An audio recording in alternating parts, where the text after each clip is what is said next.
সম্ভাবনা কমে যায়। আলহামদুলিল্লাহ। আর কি বলে কামলে চেহারা সুন্দর হয়, সুবহানাল্লাহ। তাহলে যাই হোক, এটা ওনাকে স্মরণ করলে আমরা এই বিষয়টা বলতে পারি। এবং আমি আরেকটা বিষয় আমি ধারণা করে বলছি, এটা ভুলও হইতে পারে, যে দেখেন উনি যদি সরাসরি কোন পেশা গ্রহণ না করে উনি যদি শুধু তাবিজ লিখতেন, মানে এই কাজের মধ্যে একটা ব্যানার লাগাইয়া যেভাবে বাংলাদেশে বসে মানুষ পারতেন কিনা, আমি বলছি, আবার ভুল হইলে বলবেন। উনি কিন্তু একটা দোকানের আড়ালে ছিলেন, এটা জানেননি আপনারা? এটা কি বলে যুগে যুগে সুফিরা এই কাজ করছেন, যে মানুষ তাকে মনে করছে যদি দোকান দিয়ে বসছেন। আসলে দোকান তো একটা অজুহাত। কারণ কি, নিজের পরিচয়কে আড়াল করা। বহু তাজকিরাতুল আউলিয়া খুঁজলে আপনি এটা দেখবেন, বহু আল্লাহর ওলির জীবনে এটা ছিল। তারা একটা পেশার মধ্যে ব্যস্ত থেকে নিজের মূল পরিচয়টাকে তারা লুকাইয়ে রাখতেন। সুবহানাল্লাহ। বুঝলেন নাই? আমি ইশারা করলাম, এই এলাকার সব মানুষ কি বুঝতে পারেন নাই কথাটা? বুঝতে পারছেন? তো এটা বলতে গেলে সময় লাগবে অনেক। আমি যখন ওনার এখানে বসছিলাম, এবং আমি আশ্চর্য হয়ে গেলাম, উনি কি এখানে বসতেন? বলে হ্যাঁ।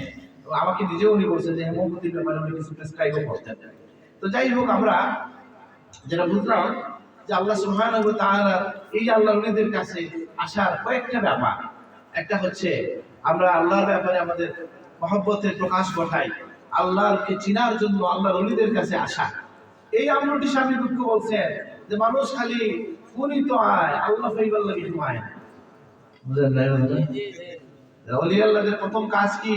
তাবিজ দেওয়া না আল্লাহর ব্যাপারে আপনাকে পরামর্শ দেওয়া? মুর্শিদ মানে কি? ইরশাদ করবেন, পথ দেখাবেন, আল্লাহ প্রাপ্তির পথ দেখাবেন। কিন্তু এটা যারা রাখবেন, আমি কিছু বড় বড় কথা বলতেছি মনে হচ্ছে, এটা কিন্তু পারা যায় না। কেউ যদি না চায়, কেউ যদি আইসা পরামর্শ না চায়, এই বিষয়গুলা বিস্তারিতভাবে জোর করে বলা যায় না। এই জন্যই আপনাকে কি হইতে হয়, মুরিদ হওয়া, বায়াত হওয়ার উদ্দেশ্য হচ্ছে এটা। তা আমি খুব সংক্ষেপে একটি কথা বলে শেষ করতে চাই। খুব ভালো লাগছিল আর কি কথা বলবো। এটা একটা ভাগ্য আমার, অনেক সময় আমি আসতে পারি না, যখন আসি সময় থাকে না। কি করা যায়, এই দিনে শুধু এই দিনের জন্য থাকতে হবে আর কি, এই এলাকায় থাকতে হবে। তো যেটা বলছিলাম, সংক্ষেপে আমি একটা কথা বলে শেষ করবো, যে আমাদের এই আয়োজন বসা এগুলা যেন ইখলাসের সাথে হয়।